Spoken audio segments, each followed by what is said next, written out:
Hey, welcome to Questions Just Ask. I'm John Ring, Chaplain John Ring with Hope for the Community. And as you can tell by the preview and the post view, we have two other broadcasts. One of them is the broadcast for the Sun City Bible Study that I teach on Wednesdays. It's broadcast at 9 o'clock on Wednesday mornings.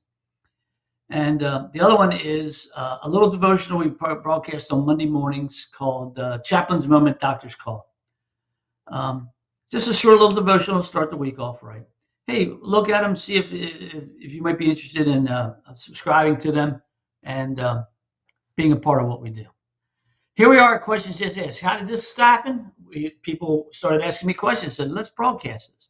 Actually, it was supposed to be just during the pandemic to stay in contact with people. But you know what? As long as I got questions, I'll answer them. Right now, I'm going through some questions out of a book. Once that's done, and that's coming to a close quickly, if I don't have any other questions, we will end this broadcast. So make sure you send me some questions. Send it to john@hopelowcountry.org. That's john@hopelowcountry.org. All right, here's the question for the day. Why is context so important to determining what the Bible has to say? I like to say this: context is everything. A lot of context will help with the interpretation of what it has to say. Without context, false theology abounds and wild interpretations prevail. Cults get created and people can do wild and crazy things out of context. Even sects can form and we end up following man instead of God without following context. Let me give you an example. Unclean food and animals. Was it for all men or just the Jews? Was it for the Jews coming through the wilderness or all the time? Now, what's the context? Unclean food. Well, we also know that there's a context. See, somebody could just read that in the Old Testament and never eat crabs, which is one of my favorites, or shrimp, another one of my favorites. So we could read that. But then we have in the New Testament where Peter sees this sheet full of unclean animals, and God tells him to go and eat because he says, "I've died on the cross. I've freed man from the regulations of law."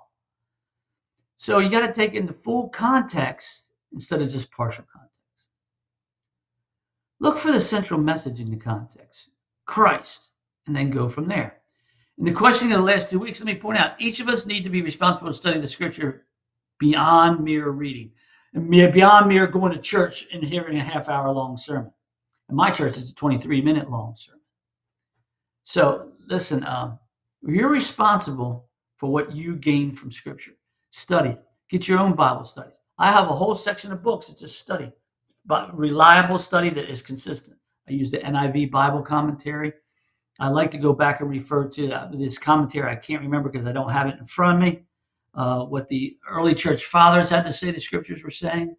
And I have about 25 books that I call them my foundational books of study that help build my foundational study. I've spoken to two pastors about their preaching based upon study of the word. They pointed out they needed to be more clear in their expose of scripture. Don't be afraid to ask questions like where, what, when, how, and who, and my favorite, why. Scripture is not given to us willy and nilly. It has purpose. Look for Christ, consider the context, and then move from there. Consider Christ. He is the center figure of all scripture. Then consider the context and then go from there. That's how I look at scripture. Remember, we do believe that scripture is God-breathed, inspired. We shouldn't ignore the context because it was such purpose to expose the need and response of Jesus. There's some things that are written in the Old Testament that don't carry over to the New because of Christ's death and resurrection. There's some things we can gain maybe encouragement from, but it's not a direct command to us. So you got to consider the context, what has happened, what is going to happen, what did happen, in order to understand the interpretation of what we're reading. I think context is everything. I think too much is filtered or flown away out there out of context.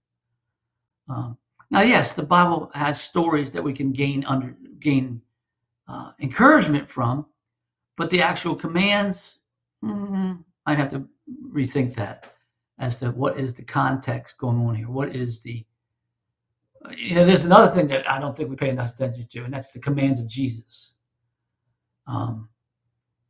That's a figure of language that sometimes we don't always hold to, and we don't even know what they are, because it doesn't say Jesus commanded. It's like he said, and we don't pay enough attention to what Jesus says, what is commanded. So it's really important for us to study the context of what's going on so that we can get a better understanding of what the scriptures say. That way, conspiracy theories, cults don't happen. Bad theology doesn't abound. Because bad theology is usually theology that's not taking in the whole of Scripture. I also believe in the whole of Scripture, not just a little portion.